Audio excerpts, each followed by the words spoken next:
Chair recognizes the gentlewoman from Florida, Ms. Ros-Lehtinen, for 5 minutes. Thank you, Mr. Speaker. Just 90 miles from U.S. shores, the most repressive human rights abuses in our hemisphere are being perpetrated by a regime that has shown no respect for human life, and that will never change as long as the Castro brothers and their kind remain in power in Cuba. Every day, these brutal thugs continue to repress 11 million Cubans who yearn for freedom and the respect of their basic human rights. But the regime isn't just a threat to the people of Cuba. They also operate within the United States with sophisticated espionage, tradecraft, and are allies of our worst enemies. We have but to remember the story of Ana Belén Montes, a senior analyst in our Defense Intelligence Agency. Ana Belén Montes was one of the masterminds of Cuba intelligence in the U.S. She was the top spy for the Castro regime and undermined U.S. foreign policy efforts throughout the world due to her nefarious espionage activities. She is certainly serving a long sentence in Texas. But Castro also harbors fugitives from U.S. law, such as Joanne Chazimir. She is a New Jersey cop killer and earned the terrible distinction of being the first woman on the FBI's most wanted list of terrorists. In 2001, Fidel Castro went to Iran and met with Iranian Supreme Leader Khomeini, and Castro said at that time, "Together, Cuba and Iran will bring America to its knees."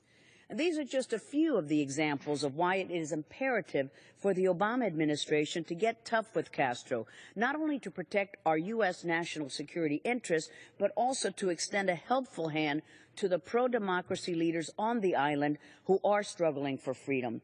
The Cuban regime continues to repress independent journalists, human rights activists, and commits arbitrary detentions every day, all to thwart any attempt at the exercise of freedom of expression. And I will show you just a few of the names and faces of the voices of those opposition leaders in the push for freedom on the island, and each deserves the attention of this body. Mr. Speaker, this is Berta Soler. Berta Soler is the leader of a movement called Ladies in White, Las Damas de Blanco, a group of women tirelessly advocating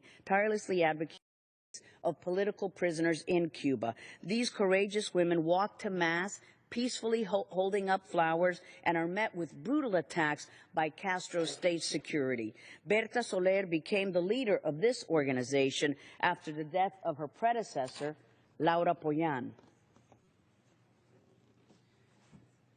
Laura Pollán started this movement in Cuba. She died under mysterious causes in October 2011, and many of them, many people in the island and outside have blamed the Castro regime for her unfortunate and suspicious circumstances of her passing.